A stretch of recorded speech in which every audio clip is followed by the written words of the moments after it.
Hello, everyone, and welcome to the semifinals of the StarCityGames.com Columbus Open weekend. Cedric Phil with Patrick Sullivan. We are here in the booth, and Nick Miller is down in the feature match area, live tweeting all the results as we do get ready to watch Aintrazi, number 22 on the SCG Tour Player of the Year leaderboard, with his Sultai control deck, do battle against Eric Rill, playing green-white tokens. Should be a pretty fun back and forth. You mentioned the power of the Planeswalkers and Nissa and Gideon here, and I think those will be pretty important cards. Yes. Like I said, I think handling random creatures is something that Aintrazi's deck very well suited to do. You could argue built to do. Planeswalkers, much harder challenge. For Aintrazi, he starts things off with an Evolving Wild. It's going to get an island. For Rill, he also has an Evolving Wilds. We'll see which basic he wants to get momentarily, as Ali does have a turn 2 Jace Vryn's Prodigy. Rill will sacrifice the Evolving Wilds. It's the Plains. Another rough thing for Rill in this matchup here, besides his creatures not being that good or that reliable, he does have some dead card issues. Got 4 copies of Dromoka's Command, 2 copies of Declaration in Stone, and 1 Tragic Arrogance in the main deck. None of those cards great in the matchup. It's a forest for Rill.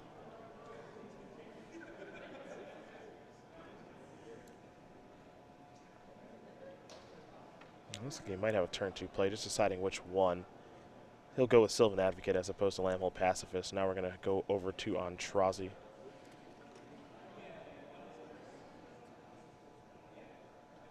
Aintrazi thinking about starting with Jace, and he will. No time to draw and discard. Picked up a copy of Nissa Vastwoods here. We talk about how Rill has so many Planeswalkers in Nissa Voices Zendikar and Gideon Allies Zendikar, but Aintrazi's got quite a few himself. There's a Hissing Quagmire.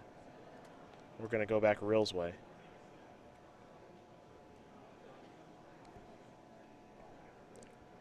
It'll be an attack for 2. You saw Rill play a forest. And now there is a Nissa. That will resolve. Looks like a plant is on the way. We will send it over to Aintrazi. Nissa very solid in the matchup, but from Rill's side of the table, Gideon is the real prize. Sunken Hollow will enter the battlefield untapped.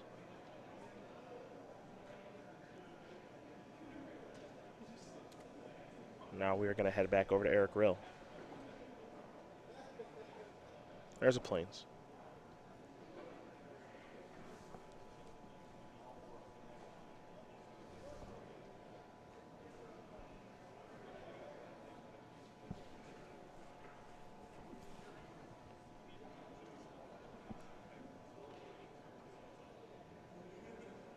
Might be Gideon time.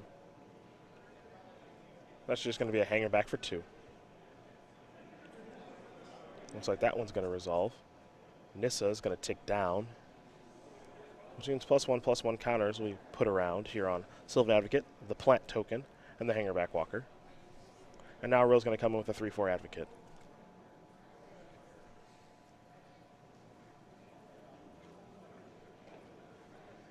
Here's an activation of Jace, Vryn's Prodigy. Aintrazi will draw and discard. I think Aintrazi building towards a flip Jace next turn. This is going to be card number 3. A Murderer in hand I would expect to get cast here. That's card number 4. Then Jace is ready to flip next turn. There goes the Advocate. And now we head back over to Ali. He'll draw a card. Looks like it may have been a copy of Ultimate Price.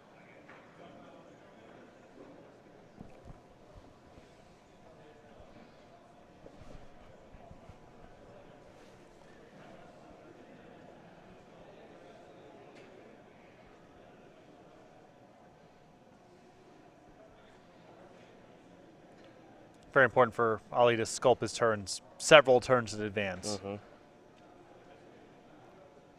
The sequencing, even with the land drops, is very particular. You're looking at the very problematic Hangerback Walker. I know we haven't seen Hangerback Walker much this weekend, but this is the kind of matchup where it really shines. Yep. You think of it being typically good against very low to the ground beatdown decks, but there is a class of control decks that also just really struggle to handle this card. Looks like this is going to go up. So another plant token on the way.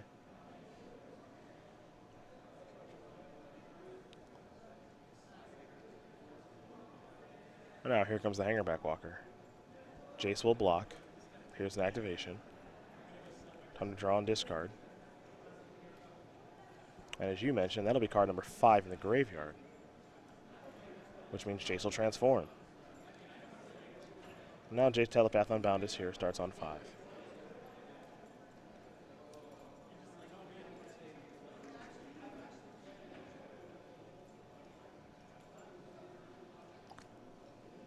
And all Rill can do, it looks like it's just pass the turn back. Suspicious. Just a touch. Over to Aintrazi. Hedron Archive the draw.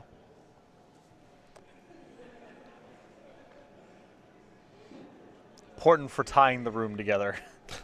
The Ali Aintrazi invitational card. Yep.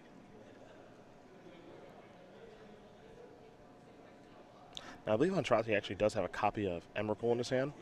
And he's probably a lot closer to that than you think. You see Jason's going to go up to 6. Going to slow down Hangerback Walker a little bit, pass that turn back. Certainly, Hedron Archive does quite a bit of work there. Yeah. There's Ultimate Price to take care of the Avacyn with the trigger on the stack.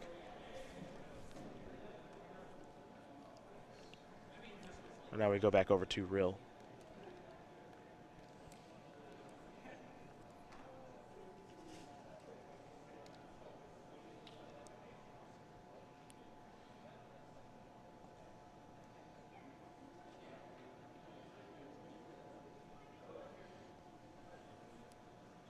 Rill still has that active Nissa. See how he wants to go about using that this turn. But it looks like he's going to start with a Hangerback Walker on 1. This is still a fine card in the matchup, but not the best in terms of applying pressure. Yeah, here's Lambhold Pacifist. And now Nissa does tick down, spreading +1/+1 counters all around.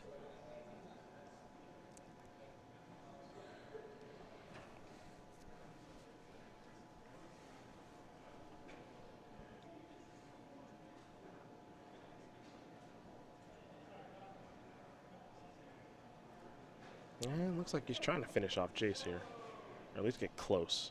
And I believe Jace shrunk the large Hangerback Walker last turn. So not all the way there yet, but I think maybe what's more important is that it was able to knock Jace down from being able to recast something from the graveyard. Yes.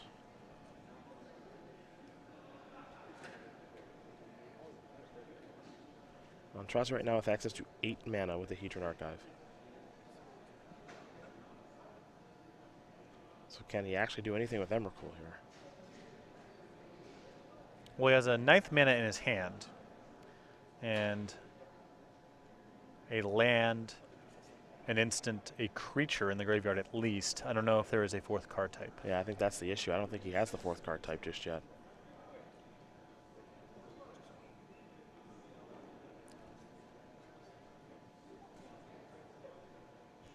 And if he's paying full retail here for his 1 copy of Scour the Laboratory, then yes, he is short. Well, he will Scour the Lab. So he's going to draw 3 cards. This is always my fear with Delirium strategies. And I know Ollie's isn't a pure Delirium strategy, but the times when you actually do have to pay these cards for full retail or Ishkana's not all the way turned on, it's really painful. Yeah. Although if he can fill out his mana doing something productive this turn, the turn could still end up being totally fine. But yes, being behind in terms of resolving Emrakul, having to pay the full 6 for Scout Laboratory, these are not great that these things have happened. But with Sylvan Advocate here as the follow-up, he has filled out his mana kind of nicely for the turn. Yeah, not too bad. So we go over to Eric Rill. Nissa will tick up. He'll make a plant. Sylvan Advocate. Another Nissa. Now that's just going to put +1/+1 counters everywhere. Yep. Just trying to go wide and trying to beat down. Yep. I imagine we are going to see an Alpha Strike here in a moment. Aintrazi Sylvan Advocate is a 4/5. And he does have that Jace on 3, so I'm curious how Eric wants to split up the attacks. If he wants to split them up at all. Or as you say, I just want to go after Ollie's life total.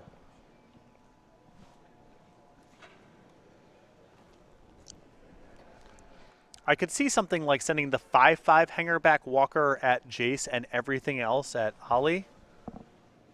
He wants to chump block with a Sylvan Advocate to save his Jace. That doesn't seem too bad. And otherwise, I'm just kind of looking to deal as much damage as possible.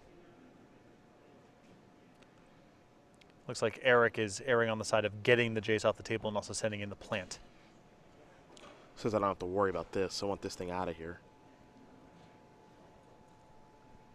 So Advocate's going to eat the biggest plant. Jace is going to bite the dust. Some damage will be dealt to Aintrazi. And Aintrazi will untap, and I think we're going to see what's taking over this old Innistrad right now. That's Emrakul. Aintrazi will draw. Lumbering Falls.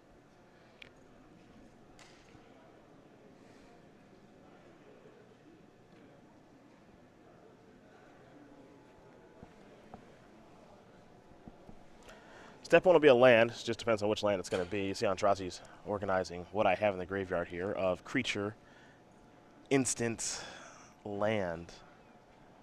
So it should cost 10. Yeah, I think he needs to play the swamp instead of the Lumbering Falls to get there. Mm-hmm. There's Emrakul, the Promised End.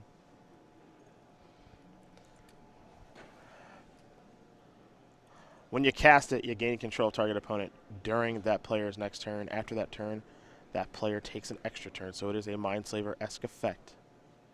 Rill drew a Archangel Avacyn. So now what you have to do is you have to put yourself in the other player's shoes and say, what's the worst thing for me? And that's a really good question now. I mean, you can swallow up 2 attackers pretty easily here. And, you know, the worst case scenario is, you know, you send in the Sylvan Advocate, which is just a 3/4, and the, let's say the Lamphold Pacifist. Emrakul swallows up the Lamphold Pacifist. Your Sylvan Advocate eats a Sylvan Advocate, and you pass the turn back. That is not a bad starting point. That's not a full blowout. Let's at least kill 2 things and then pass the turn back to Rill, who then has not a whole lot going on. You can't really go too wide around your Emrakul. Well, those creatures are dead. Yep. That, to me, is the most obvious place to start. Yep. Not even going to use Nissa because there's no benefit. You can't kill the Nissa, and you don't want to make a plant for no reason, so. So all things considered, that Emrakul turn, not that big of a beating. Pretty tame. I mean, still a 13/13 kill 2 creatures is not. It's not an awful turn. It's not bad. It's not bad. It wasn't. Yeah, you just won the game on the spot. Mm-hmm. Maybe our perspective is a little distorted by the old Emrakul, which is just game. All right, Yeah. we're done. You lose the game. Plant token here for Nissa now that Rill gets to take his turn. He's been given his mind back. And here comes a pretty straightforward attack, in my opinion, given the Archangel Avacyn that's in Eric's hand. Yep. Aintrazi knows about it. That doesn't mean he can do a lot about it. Well, yeah, I guess at that point it's just the best thing to do is save damage. You can just put your 2 creatures in front of the 2 Hangerbacks. Mm-hmm. And it's really hard for Eric to say, okay, I'm not going to play the Avacyn, because if the Hangerback Walkers die, then all of a sudden Languish is ruinous for you. Yeah, it's a real card then. So Eric kind of has to just play this at face value, I think, and cast the Avacyn, which is what you're saying right now. Well, there is Avacyn to save the Hangerback Walkers. So 3 damage got through. And now we go back over to Aintrazi. It's 20-10 in favor of Eric Rill. Now Ali Aintrazi is going to play an Oath of Jace. He'll draw 3 cards, have to discard 2. He drew a couple of lands and a Dragon Lord Salumgar. That's a good one.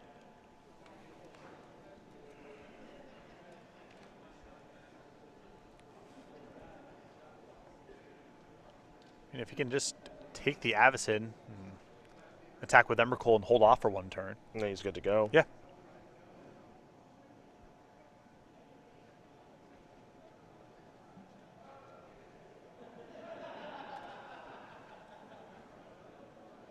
Seems fairly safe to me.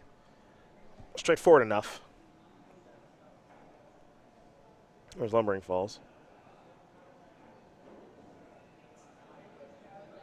It is worth taking a look over a couple times, though.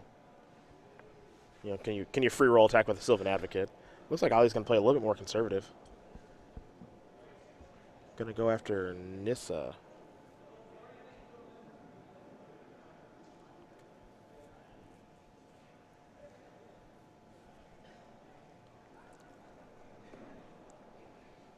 A little surprised by this. Well, he's still surveying the board. I mean, he hasn't made any sort of commitment about what's going on with Dragonlord Silumgar or his combat step yet. Okay. So at this point, he's probably thinking, this seems like a really juicy line. Is there anything that Eric can top deck to make this bad for me?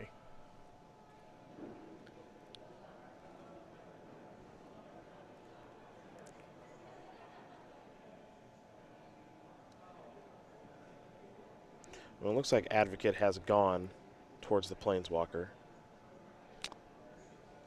But we will get confirmation on exactly what is attacking for Eric and where it's going. Or excuse me, what's attacking for Ali. Need to know what attack is happening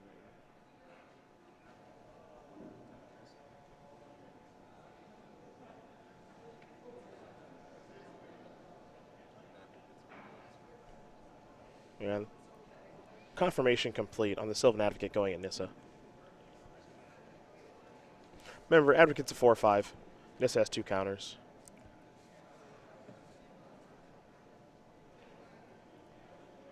Eric really weighing the decision pretty heavily. I think he's really surprised that Emrakul did not attack. Yeah.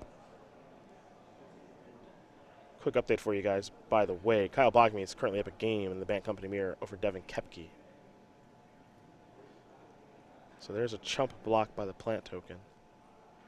Archangel Avacyn is what Aintrazi's going to read now. It's when a non-angel dies.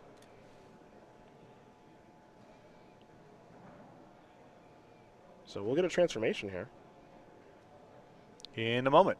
Well, I think I know what Ali's asking, which is, if I take with Dragonlord Silumgar, does it transform on the next upkeep?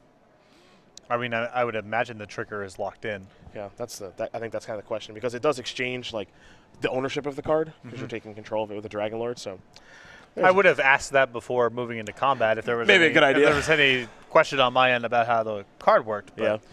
Now we're here, and Ali is going to take a powder here, figure out what the rules are, and then we'll figure out in a moment where we're at. Yeah, it's always good to be clear about this sort of thing. You see Eric Rill sitting here patiently, so I think now's not a bad time to learn a little bit more about him and what he's been able to do here on the SCG Tour. A lot of top 8s for Eric, and he's in another one. This is top 8 number 11 for Eric Rill. Dayton, Ohio, not too far from here. Right around the corner. 9 top 8s. Oh, geez, 10, 11, 12. Who knows how many? 5 wins. We know that number's right. He's a graduate from Ohio University with a psychology degree. Wrestled and played soccer during his high school years, just like me. And he started playing Magic when he was 5. Chris Anderson, too, another one who started out young. Yeah. Pretty accomplished guy. The thing about Eric, it's funny, we watch him play, really skilled player. A lot of wins in the top 8s that he's made. His conversion rate's pretty unreal, but we don't ever really think of him, I think, as one of the SCG Tour's best. Kind of a quiet, smaller personality on the SCG Tour. A lot of it just had to do with, I don't know if it was sabbatical or he took some time away, but a lot of those performances that we just mentioned there in that profile, they happened the front end of 2014 when he and Kent Ketter were kind of new on the scene and putting up top 8s and in Eric's case, winning a lot of events. And looked like he was going to be a member of the first Players' Championship earlier on, and then sort of just kind of stopped showing up. And he's been off and on again, but you can see by his top 8s and his conversion rate, very skilled player. Here's Dragonlord Silumgar.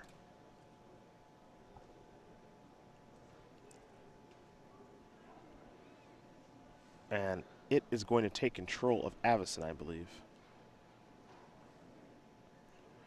And I had a feeling this was going to be the question. If I get control of this, does this still transform? And we will find out soon enough. Eric reluctantly giving his 4/4 flyer over to Aintrazi. Now I'll pass the turn back.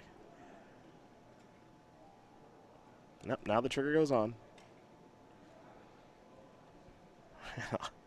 Ollie taking a good look at Avacyn. Hasn't played that card all weekend, but it's underneath his control right now. There's Avacyn the Purifier. He's going to redirect the damage over to Nissa. wash away all of those tokens. 3 Thopters on the way, but Rill's board has been destroyed. Yep, he's got a hanger back on the ground that's not worth a whole lot. Those Thopters, I would say, outclassed by Emrakul and Avacyn. Maybe a touch. There's no Nissa.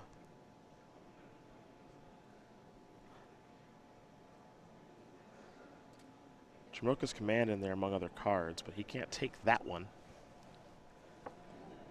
So we'll go with Westvale Abbey.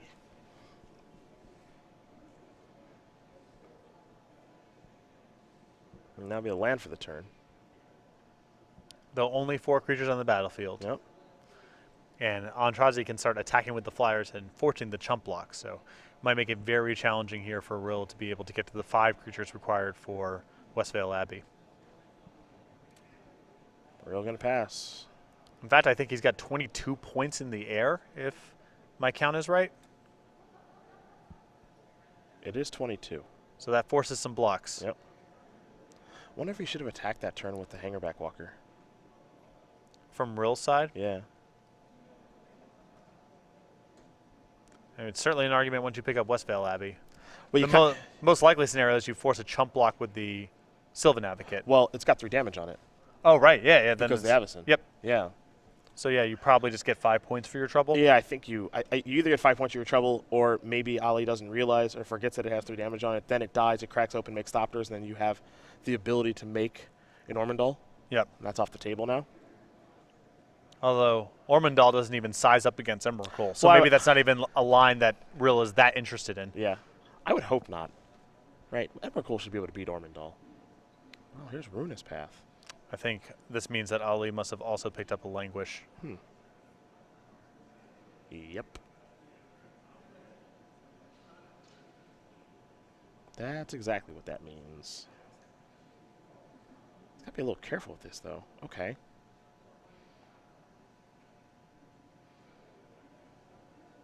You still just make Ormondal. Right, but Ormondal doesn't really get Rill very far here. Depends what he draws. If he finds Declaration in Stone, I suppose, he gets to start going beatdowns. Jamoka's Command. Like, it doesn't get Emrakul off the battlefield, but it also, I mean, Ormondal's indestructible. Right. So, like, I don't think that Ali gets to make great attacks. Sure, yeah, we're in a holding pattern. Yeah. It's not like Rill gets to do anything proactive. I don't. Yeah, I'm gonna block. That was strange. I guess maybe he's worried about the Dragonlord Salumgar dying, and he just wants to be in this holding pattern. Okay. Rill gets to gain a little bit of life from that exchange. Yep. He shouldn't gain 9. He should gain only 5 because of Languish.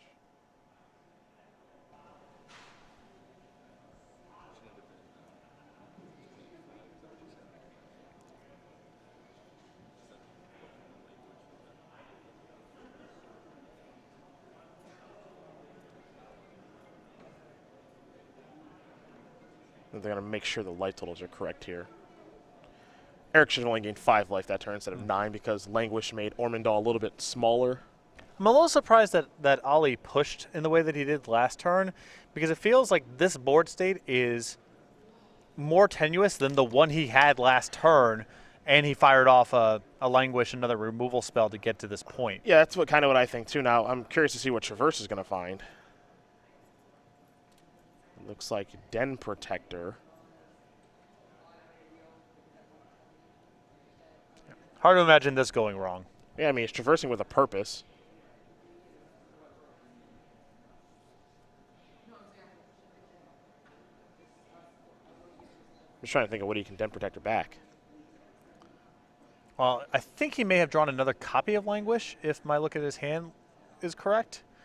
And at that point, he can just get back a Languish, cast 2 Languishes. Clear everything up. Then Ormondal's off the battlefield, and you still have Emrakul left over. Sure. I guess he could do I guess he could attack with Dragonlord Slumgar, and then if he blocks, he just gets it back and then takes the Ormondal. Yeah. That's a line of play, too. But I think he'd prefer to hang back just because of the risk of Declaration in Stone. Mm-hmm. So, you know, at this point, Aintrazi is just trying to protect himself from the worst case scenario. As long as nothing disastrous happens, he is going to win this game. I feel that way too. So I'm okay with him playing ultra conservatively here. Unmegamorph the Den Protector. He'll get a +1/+1 counter, of course. And now, it looks like he's looking at the Languish there. Yeah, I think he's just trying to put two Languishes together here and win with the leftover Emrakul, which is not a bad leftover to have. I've seen worse. Draw a card. I think a Sylvan Advocate is what he's found too. Way to fill out the rest of his remaining 2 mana. Yep. Languish number 1. Languish number 2. Emrakul left over. It's only got 5 power. Yeah, it's not that big. Yeah.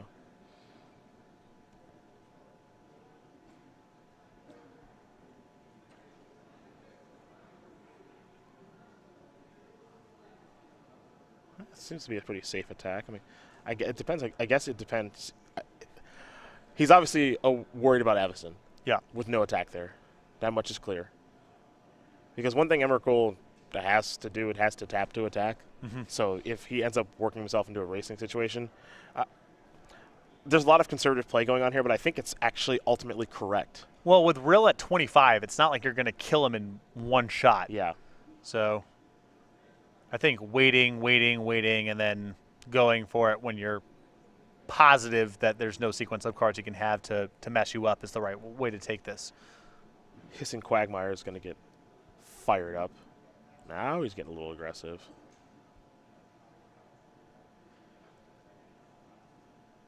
Yep, and Eric's all done here. So Aintrazi is going to win game number 1 here over Eric Rill. Sultai Control up a game over green-white tokens. The power of Emrakul compels you.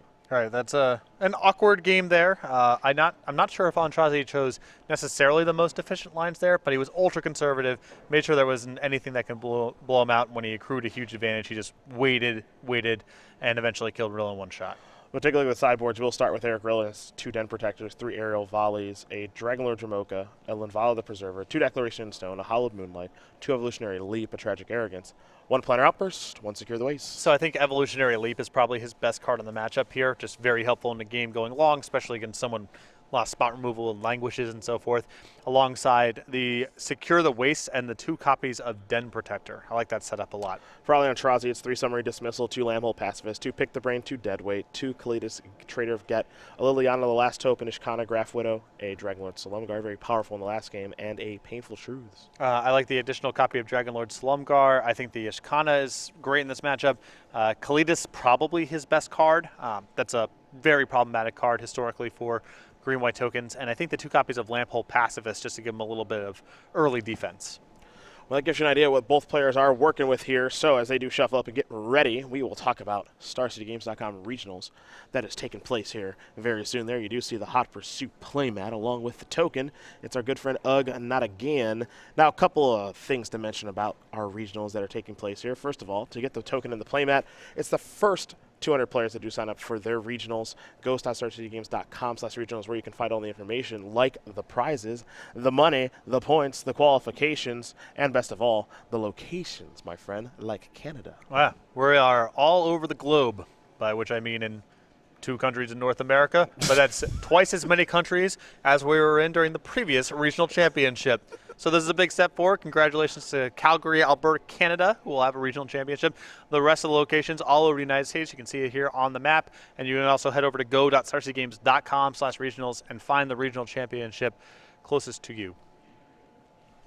Game number 2 about to be underway. Let's learn a little bit more about Aintrazi, shall we? Might be sticking with him for a little while.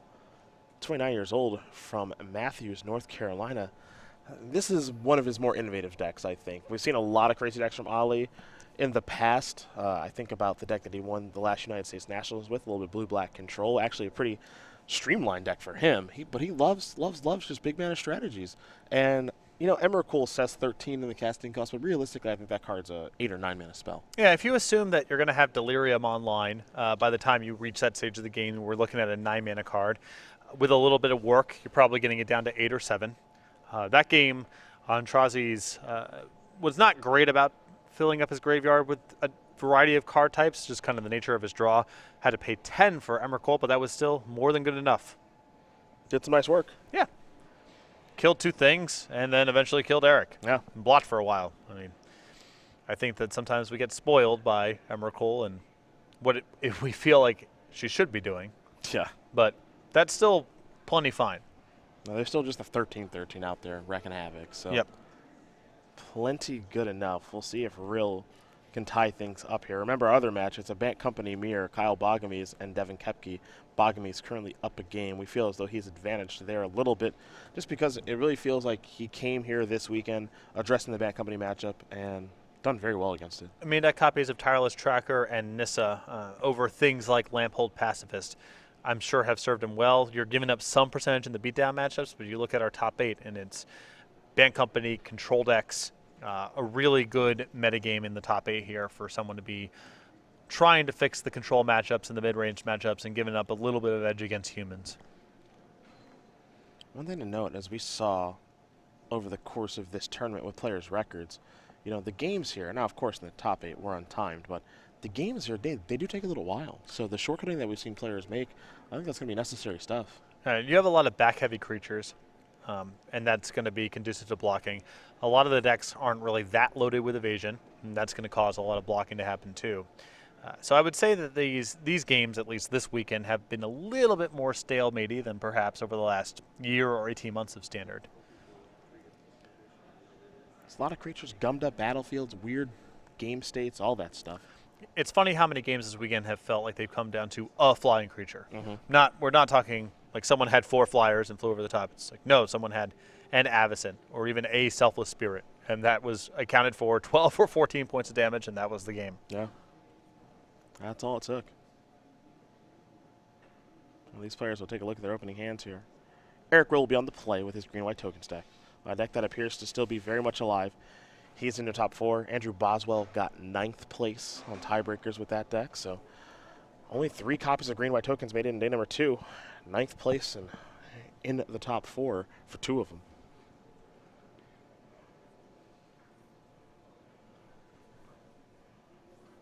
I think Rill's got a lot of nice options in his sideboard. Looks like Aintrazi's going to keep, as will Rill. We're underway here in game number 2. A forest for each player to start. There's a fortified village, reveal a forest, and now Hangerback Walker. Pass the turn back, will Rill over to Aintrazi. A swamp, a Sylvan Advocate, and let's go back Rill's way. So I think Aintrazi was deliberating on that opening hand because it was missing blue mana and picked up a Sunken Hollow last turn to pair with all of his basics, so Aintrazi's hand has become quite good, most likely. Evolving Wilds there for Eric. There's a Sylvan Advocate, and he'll pass the turn back. Ali Aintrazi will draw. Hissing Quagmire. Plays a Sunken Hollow, and he'll just pass the turn back, it appears. Well, ignore the hand motion. Thought he may have been passing the turn, but he's thinking the turn through. There's Grasp of Darkness. Going to take care of the Hangerback Walker. Just wants to make sure that card doesn't get out of control. Yeah, completely reasonable. Last game, even with Aintrazi getting into a pretty substantial advantage later on in the game, the Hangerback Walkers were a little awkward for him to work around. So just wants to take care of that. While the getting's good, on top of that, he has a Den Protector he's likely to curve into on turn 5. So you might as well cast a spell now because you're going to want to get that grasp back in a moment. There's Gideon. It's the kind of matchup Gideon's suited for. Yeah, this is, in my opinion, Rill's best card in the matchup by quite a margin. It's an attack for 1. Aintrazi down to 19.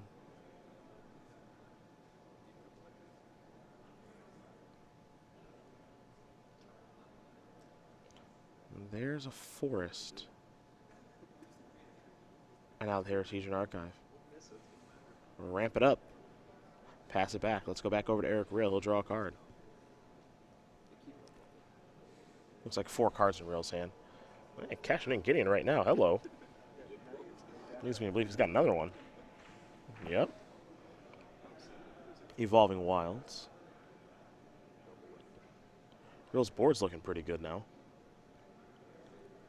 He'll make another 2/2 Knight Ally. Happy to serve in with all the creatures. As what he's attacking with are 3/3 Knight Ally, 3/4 Sylvan Advocate, and 2/2 Thopter in the air on Aintrazi. Looks like he's going to take it all. Well, it looks like Aintrazi's got a great response here, if I saw his hand correctly, in Dragonlord Salumgar. Can take the Gideon, make an emblem, don't even care if the Dragonlord dies, and then your creatures are sized up to brawl with what Rill has on his side of the table. Hissing Quagmire is the land. It looks like Dragonlord Salumgar is going to be the play. He will take Gideon. He will make an emblem.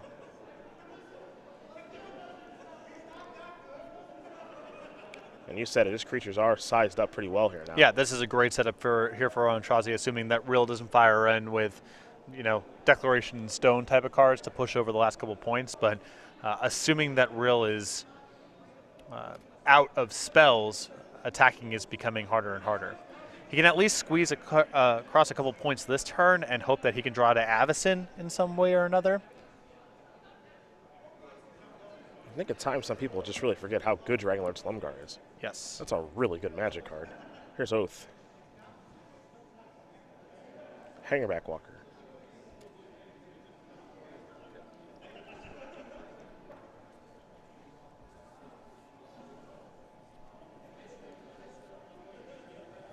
But now we've reached the point where something like Languish is very dangerous for Rill. Yeah, for sure. Devin Kepke able to tie things up here against Kyle Bogomies in our other match in the semifinals. So, Bank Company Mirror, predictably, going to game number 3. Deep into the round. Looks like an evolutionary leap there for Eric Rill. This is another path here. The evolutionary leap allows him to attack into stuff.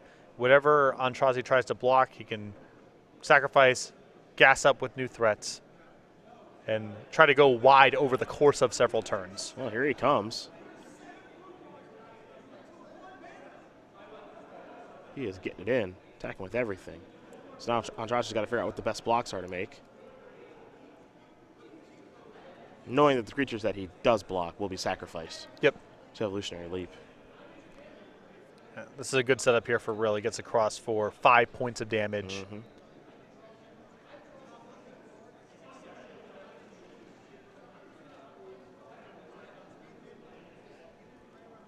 Yeah, Rill's going to lose creatures here. I'm not sure if he... I'm not sure if he knew the full implications of that attack. Oh, yeah. Wow, he missed both.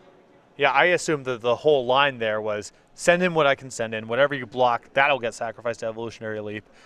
Gas back up, redeploy threats over the next turn or two, and try for another knockout punch. Yeah. Somewhere down the line. There's a Hangerback Walker for one. So what Rill missed there is a couple different things. The Dragonlord Salumgar blocking the Sylvan Advocate, first of all, it's a 4/6, not a 3/5. But beyond that, it has Death Touch. Right. So it's going to win that combat in multiple different ways. In regards to the Sylvan Advocate, well, Aintrazi only has 5 lands, but his Advocate's a 3/4, where Rill's Knight Ally was a 3/2. Or, excuse me, was a 3/3. So he wins both combats. I don't think that Rill realized he was going to lose both combats without any help from Aintrazi. So Aintrazi's going to play land number 6, which is a Lumbering Falls. You see the Dent Protector in his hand. I believe he also has a Traverse the Uvenwald. And then another copy of Sylvan Advocate. And Aintrazi's about to be able to at least start going on the offensive. You don't want to sit back on your heels the whole game against Evolutionary Leap. Yeah. Very hard to control the game over the course of a half dozen turns against that card. So Aintrazi still wants to hang back. He's still the control deck, but if he gets opportunities to clock in with Sylvan Advocate, shorten the length of this game, he should take it. And there is Advocate. Looks like it's going to be a Dent Protector face down. Yep. Yeah, this is a great turn here for Aintrazi. A lot of pressure on the battlefield, a lot of blocking. Looking to start turning that corner. That's for sure. Though his life total not all that high, and he doesn't have very many ways to gain life.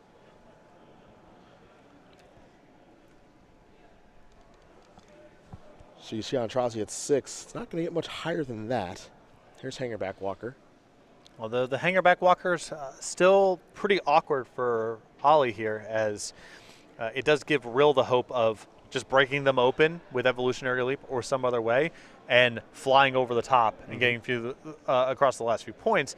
Keep in mind that there's a Gideon emblem on Rill's side, so he doesn't need that many tokens. Here's an activation of Hangerback Walker while Aintrazi is tapped out. Pretty smart play there by Rill.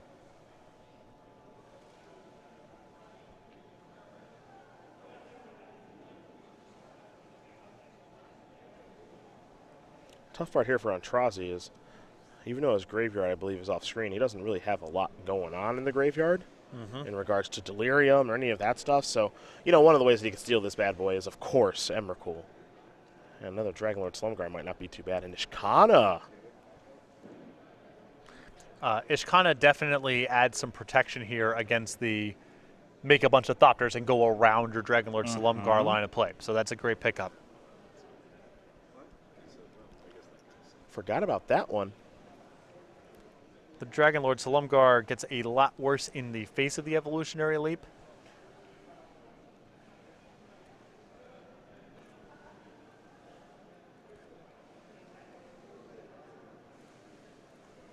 But Ishkana is very well suited for this sort of game. Absolutely. Might close another door that Rill was trying to set up. Also, keep in mind, Aintrazi a lot of mana to work with. If he can get in a couple pot shots here with Den Protectors and Sylvan Advocates, it may only take a turn or two of Ishkana activations to close out the game. Yeah, I think you got some interest in maybe sending in those Advocates. Those things are 5/6s right now. Yep. A lot of great blocks to be had for Eric Rill. And here we go. Let's not forget Den Protector is actually a 4-power creature. Right. It's very challenging to block. Mm-hmm. And I like this line a lot from Ali. Like I said, it's very hard for him to control the game indefinitely against Evolutionary Leap. So if he can get in some shots, Ishkana comes down. That's probably going to solve the Hangerback Walker situation, most likely. And then you're just a couple activations away from being able to close out the game.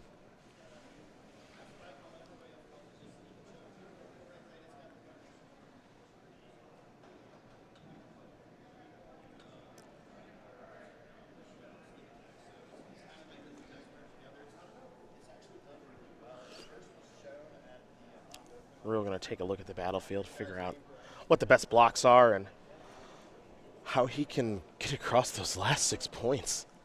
Seems really hard to do now. Well, there's still hope. The Ishkana that Rill does not know about makes it a lot more complicated. But on the face of it, if you're in Eric Rill's seat right now, it feels like you have a line. You get to untap next turn, hypothetically, in an ideal world, activate both your Hangerback Walkers, sacrifice both of them to Evolutionary Leap. Suddenly you have 5 Thopters in play, plus the initial one, that's 6, against 1 flying creature in play with your Gideon emblem. That's a lethal attack. That's a lethal attack through a removal spell. But as we know, the Ishkana complicates things significantly next turn. More than anything, it buys Aintrazi more time. Yes. And I think that might be the thing that he cares about the most, is just I need as much time as possible.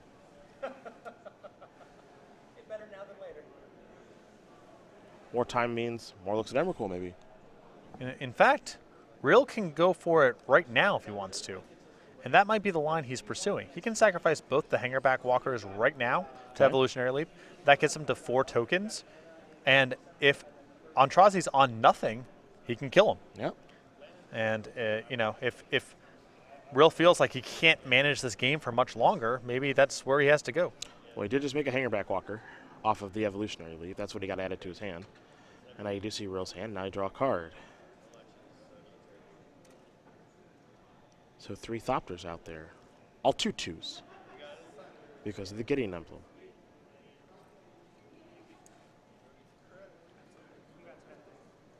I think Rill may have found a Declaration in Stone. He did on Sylvan Advocates. Well, now with the creatures that, with the blockers left that Aintrazi has back, just the Dragonlord Slumguard against what Rill has, even 1 removal spell is not enough for Aintrazi to survive combat. There's 5 2-power creatures, or there's a knight, so 1 3-power creature. Yep. So this is asking a lot of Aintrazi to beat this if he can't do anything about this Declaration in Stone.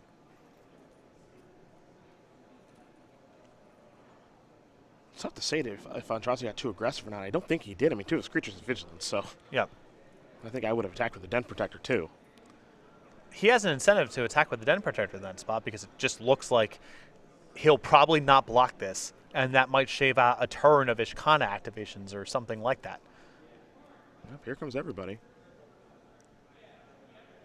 Aintrazi got a grasp, and he has the ability to activate Hissing Quagmire, but I don't think that's good enough. He can't do both, and he needs to block and do two things, and I don't think there's two things for him to do. Mm-hmm. He's taking a look at his hand. Look at it a couple times, but what kind of doomed him here is the inability to actually be able to cast Ishkana, I think. Maybe I'm missing something. He's going to draw a clue. Crack a clue, draw a card, excuse me. Just a land. Block there. Yeah, I just don't think he can survive this combat. Mm-hmm. Yeah, that's going to do it.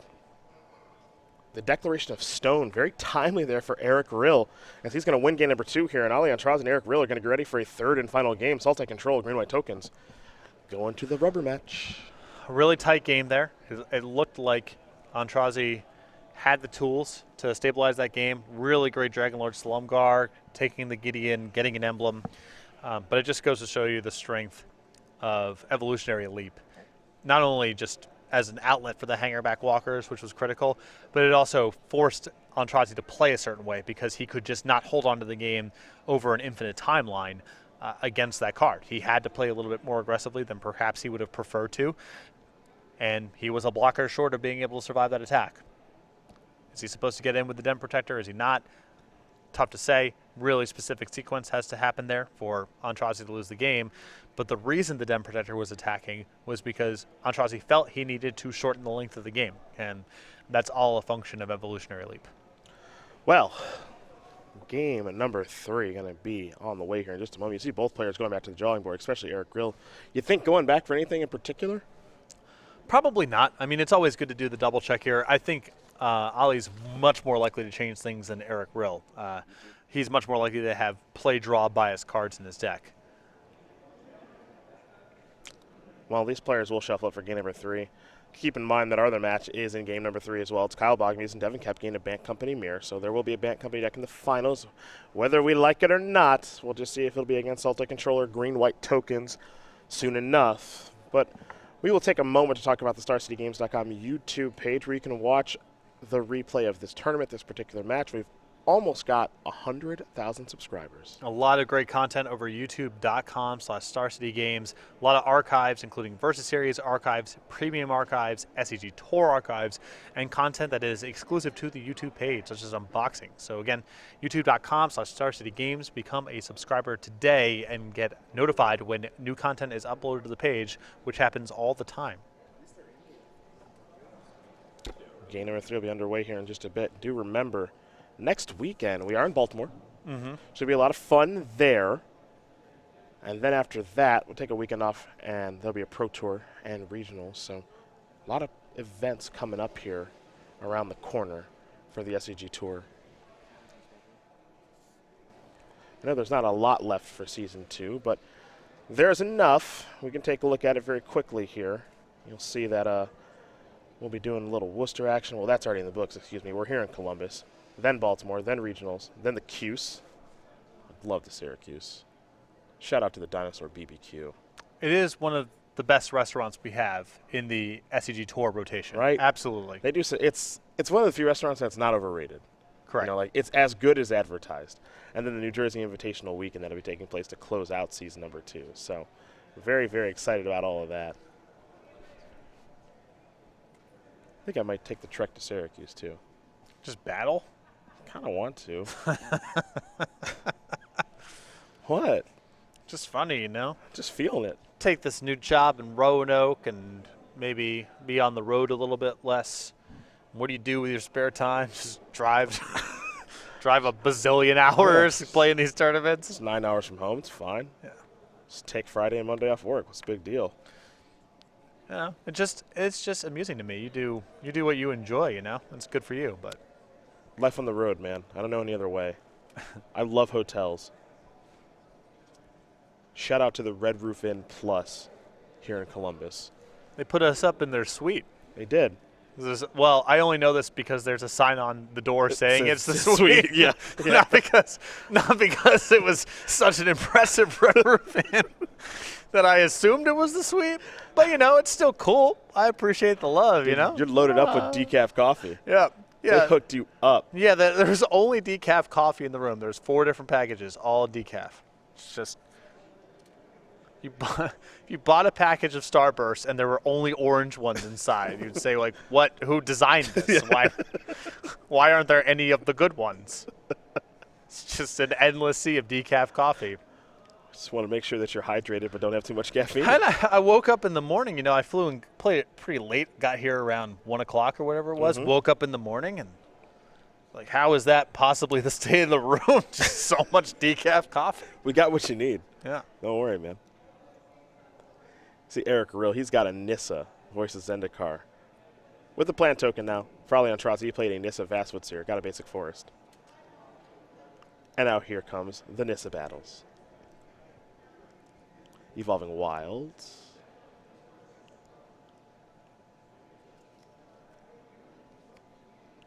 Sylvan Advocate, pass the turn back. Rill with a Plains and a plant. And is there a 4-mana Planeswalker? Yes. This is the green-white tokens we know. It's the tag team. Absolutely. Nissa and Gideon versus the world. Aintrazi going to sacrifice that Evolving Wild to get himself a swamp. Getting those colors online. Aintrazi's deck does not do a very good job of the whole I'm going to pressure your Planeswalker with creatures thing. Yeah. It's not really what he's built for. He's got to ruin his path, the Planeswalkers. Not or steal it, or yeah, something. Yeah, not so much kill him with Sylvan Advocate and Nissa. This Aintrazi's hand is pretty land-flooded right now, though he does have a Languish and a Dragonlord Slumgar. And I also believe he has a Ruinous Path, so he's got some of his answers to Planeswalkers. Rill's going to get some value out the door, but it's unlikely that these 2 Planeswalkers currently in play just run away with the game. I've seen him do it so many times. Here comes Sylvan Advocate somewhere, maybe. Yep. Plant token going to block. It was going after Nissa. Right, and I suspect that means that Aintrazi is going to ruin his path to Gideon.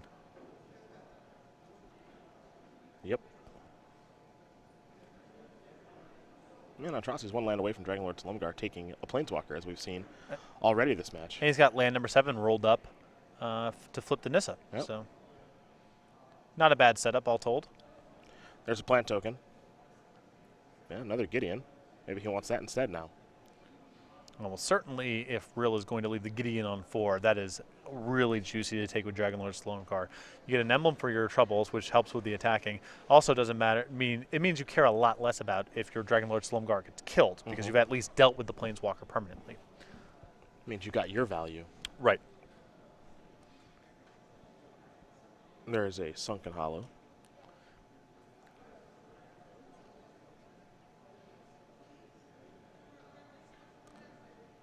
And now you have a Sylvan Advocate that's a 4/5 going to a 5/6, so that can start taxing the Planeswalkers too. This is a nice setup. Yeah, it's not bad at all, honestly. And again, land number 7 already rolled up for Nissa next turn. Yeah. You have to be low-key concerned probably about Nissa going ultimate. You'd like to pressure it a little bit there. Yeah, but she got a flyer now. Yep. Really good curve so far for Aintrazi, even with Rill having his best opening in turn 3 Nissa into turn 4 Gideon. Back over to Eric Rill, we go for his 6th turn of the game.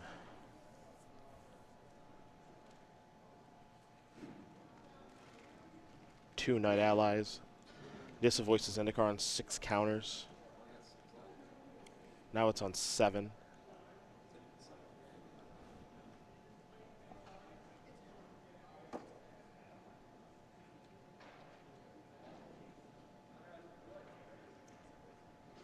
He does have an Archangel Avacyn in hand. And perhaps that could be the plan here, to defend himself some. It's a little rough, though, just because you got to be concerned about Languish here. And playing an Avacyn inside of combat this turn to block Dragonlord Slumgar or the Sylvan Advocate is a recipe for Languish to do a lot of harm. Mm-hmm.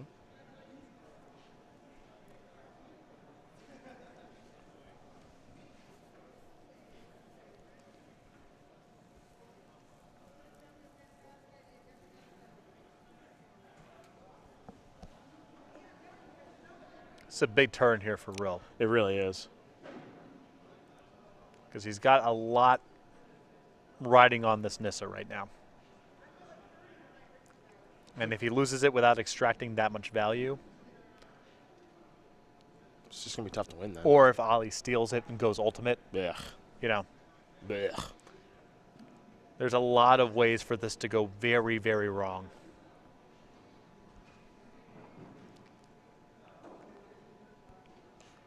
The thing that Rill is considering right now is Declaration in Stone. Yeah. And this is why it was really nice last turn for Aintrazi to just take the Gideon and make an emblem. Cares a lot less about a removal spell on Dragonlord Slumgar now. All right. Declaration in Stone's going to take care of Dragonlord Slumgar for good. Now there's hanging back Walker for 1. And kick it over. Feels like Rill is really trying to just protect that Nissa. Traverse the draw. No Delirium. But Nissa will transform. I was about to say, if there's Delirium, then he gets a Dragonlord Slumgar, and that probably does it. Yep. Take the Nissa Voices Zendikar ultimate it. Hissing Quagmire will enter the battlefield, thanks to the Sage Animus plussing.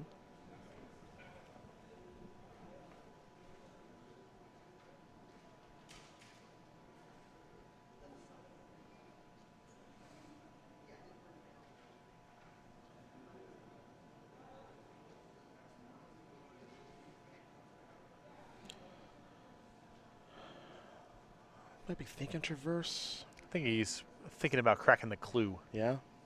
Just trying to figure out how to tap it. Yeah. All right. Time for Aintrazi to draw a card. Oath of Jace. Redraws. Plus, Planeswalker in play. Oh, hello. Yeah. Little scry action. Never heard of it. Yeah. Oh, it's a lot of angles here. A lot of ins, a lot of outs. A lot of what have yous.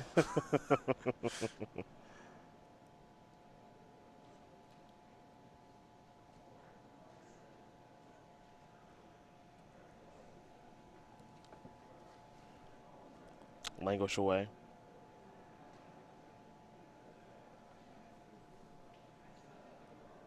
Now Advocate's a 5/6, so after Languish it's a 1/2, so He can brawl. yeah, get a little hit. Gonna go after Nissa, I think.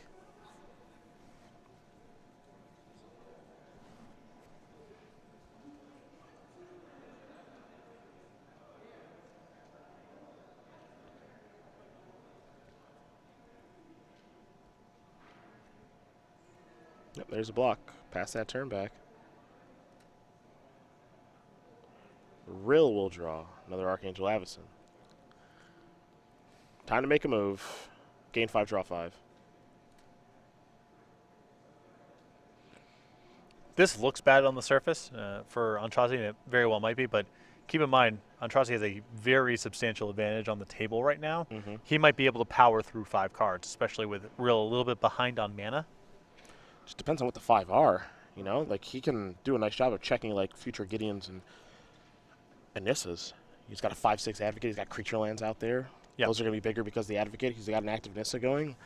This is the one spot where the namesake Planeswalker's green-white tokens just don't even seem particularly good. And it's going to take a while for Rill to have enough mana to do 2 good spells in one turn. Mm-hmm.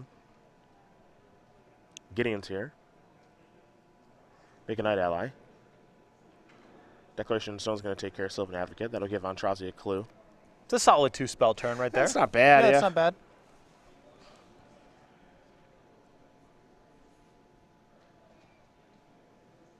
Go over to Ali. Sunken Hollow the draw. He's tapping mana real quick. I think this might be the Oath of Jace. Yep. Boom. Gonna draw 3. Murder among them. A couple of lands. He has discard 2 now. I'm a little surprised by the 1 murder in the deck. in lieu of just another Ruinous Path. I understand kind of wanting to split the removal. There's value to instance, but Aintrazi's deck seems so vulnerable to Planeswalkers relative to needing to interact at instant speed. Well, I think his deck is also horrible against Elder Deep Fiend. Yeah. Maybe still horrible against it, even if you do have a murder. But I could see it. I could see it. Why he'd want to play something like that. Winner, winner, Devin Kepke dinner. He takes down Kyle Bogamies in the Bant Company mirror. Congratulations to him. Beat #1 overall seed, and Devin Kepke going to be in the finals here this weekend.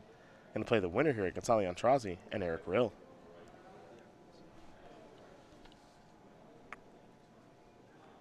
Congratulations to Kyle Bogamies on one heck of a tournament, but more congratulations are in order for Devin Kepke.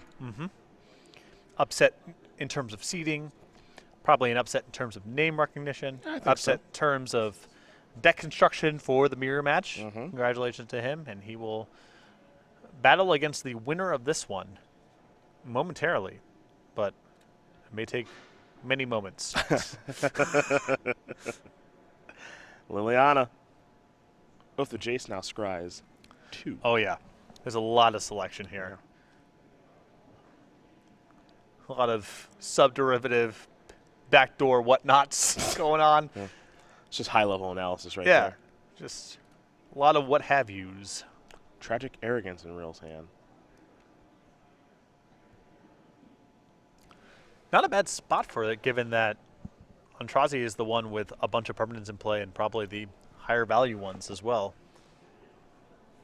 Gideon getting it fired up, coming to the red zone, go after Nissa. Gets the job done.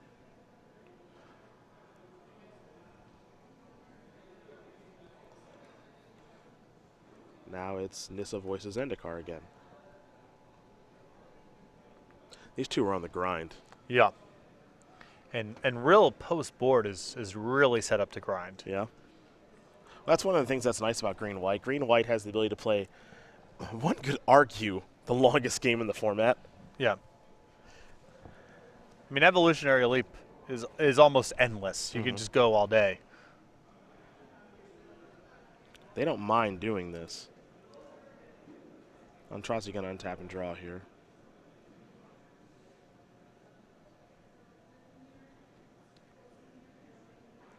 He's going to scry here for Oath of Jace. Oh. Just one. It's funny because it seems like, again, Emrakul would be the ultimate trump here, and maybe it still is. Not sure. The thing about it is it's just, it kills so fast. Yeah. You get one disruptive turn, you get to block a bunch, and then, 2 shots and it's a kill.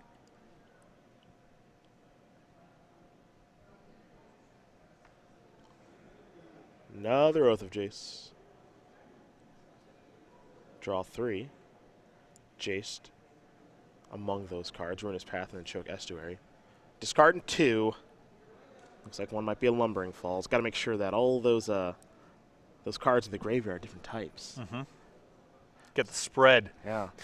So you can traverse appropriately. Devin Kepke is walking by, flexing his muscles again. It's escalating in drama. Yeah. And obnoxiousness. Imagine the Ultimate Guard logo you see there, and it's actually just Devin. Right. That's what it is. If the Ultimate Guard logo went down to his feet and was wearing sandals. Yeah. And gym shorts. That's correct.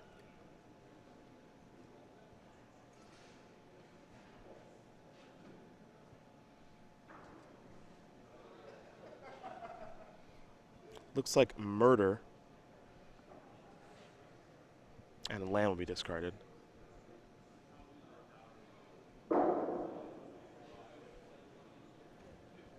And now it's Ruinous Path. Taking down Gideon.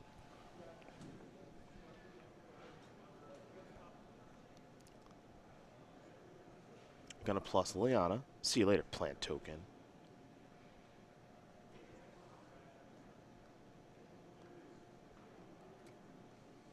Jamoka's command, gotta keep it alive. Little surprised to still see that in Rill's deck. I like trying to take someone by surprise. Sure. Well, surprise, my plan's still alive is not like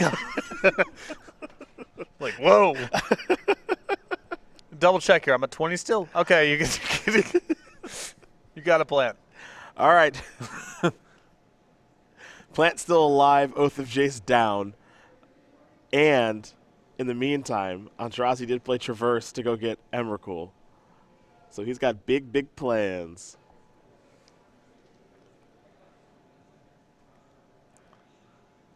Don't ever try to kill my plant token again, Liana. Yeah. Think about that the next time. Next time you go after my plant. Mocha's command. It's alive still.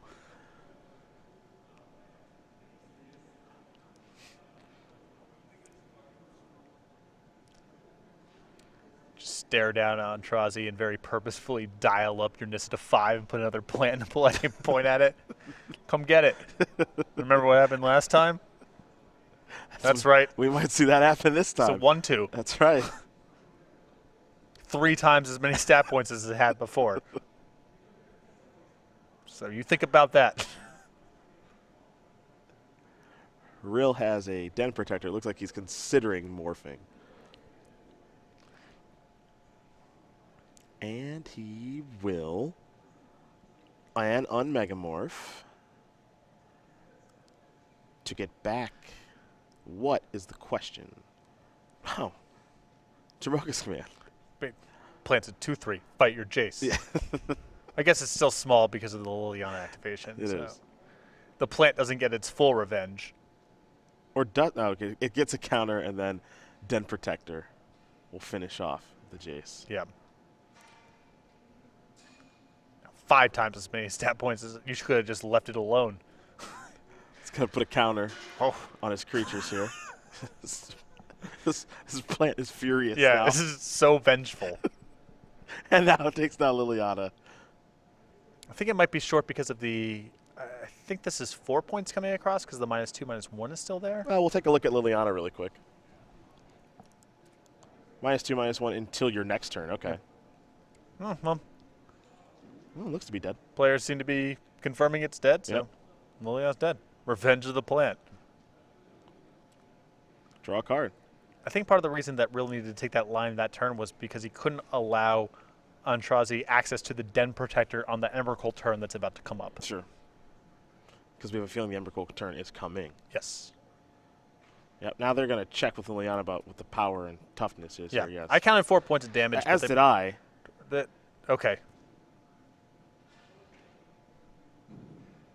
No, problem solved. Yeah. I'm not in habit of stopping the players when they've both confirmed, so... Yeah, that's not our job here know. in the booth. But this looks right to me. There's a Lumbering Falls.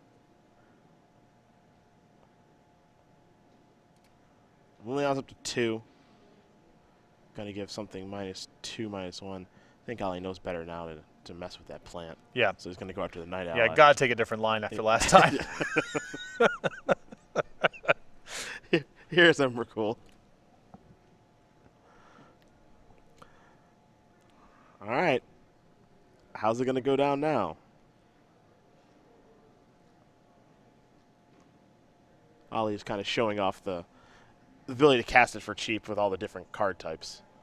He's got enchantment, sorcery, land, creature instant there. All right, Eric Rill, I'm in your mind. And you've drawn a Nissa to go along with another Nissa, 2 Archangel Evisons, and a Tragic Arrogance. Yeah, I think that's the one Ollie wants to read first. Yeah. Yep. How can I ruin you?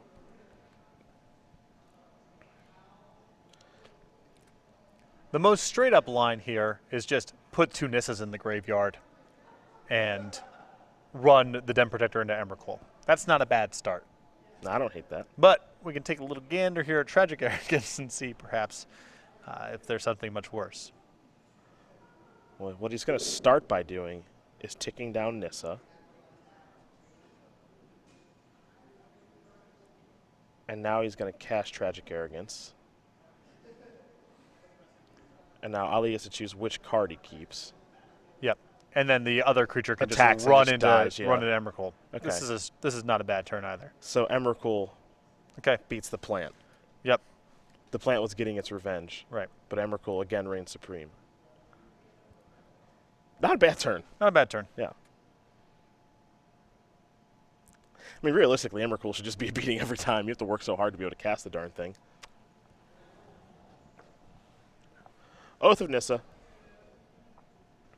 Couple of cards. Rill's got to rebuild. Funny thing is, we're deep into this third game. It's 25-20. Feels like no one's even dealt the other person a point of damage. There's a Sylvan Advocate. I think that's going to be changing very soon here. Oh, you think so? Maybe 13 points at a time. There's an Advocate. There's Nissa. Ah, yes, plant. I think this one is not going to be able to get its revenge ultimately. Dramoka's command mana not at the ready. I would really love it if Rill had like a Battle Growth in his hand. Right. Just thrill of the hunt. Yeah, I was going to say thrill of the hunt. I guess it just dies to state based on the upkeep because it carries through. Yeah, it's unfortunate. It does have to be battle growth. One of my favorite Mirrodin combat tricks. Never see it coming because it's so bad.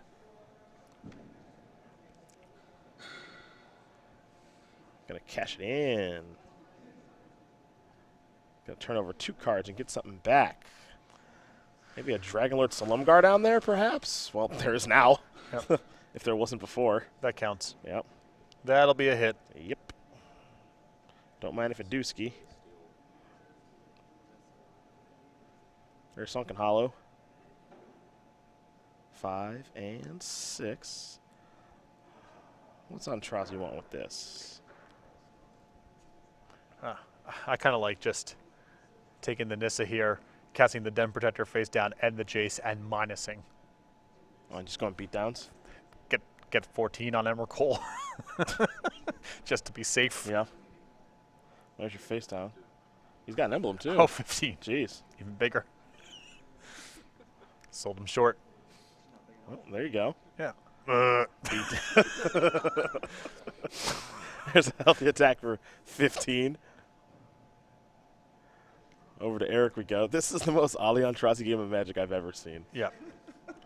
He's been swimming upstream for 14 turns and now finally has the game locked. Yeah. Now he's going down the slide with his hands up.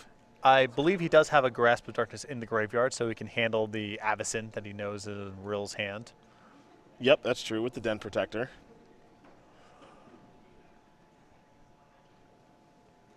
Ali's at a very comfortable 20. With, I think, all mythics on the battlefield. Yeah. Outside of the Morph. Just a giant beating here.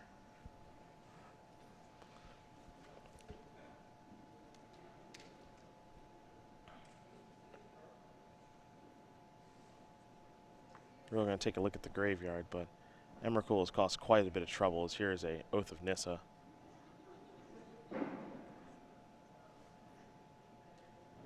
Ishkana. Good. Check to see. I think, yeah, Planeswalker, instant, land, artifact. Yep. Yeah, the 2 Ishkanas in Eric Rill's deck, no black mana, just a good blocker. Just a good blocker. All right, 3 spiders. Ali, we're not done yet.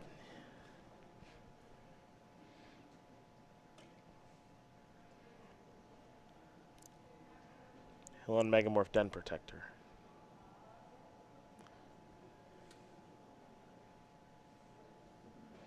Gonna go get something spicy, I'm sure. A Ruinous Path seems solid to me. I don't know if he's got something great to go get with a Traverse at this point. I guess he can go get his own Ishkana and try to finish out the game that way.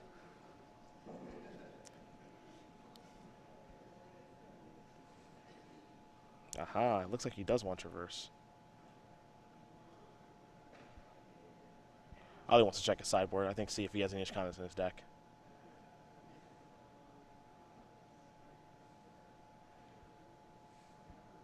He's trying to figure out how he can just get through. Right. So the Den Protector is unblockable. It's 5 power against a board all smaller. So we can call that 5. So that means that Dragonlord, Salumgar, and Emrakul are both lethal, assuming that Ali is willing to Alpha Strike. Yep. He just got himself a Ruinous Path back. Draw. Hissing Quagmire.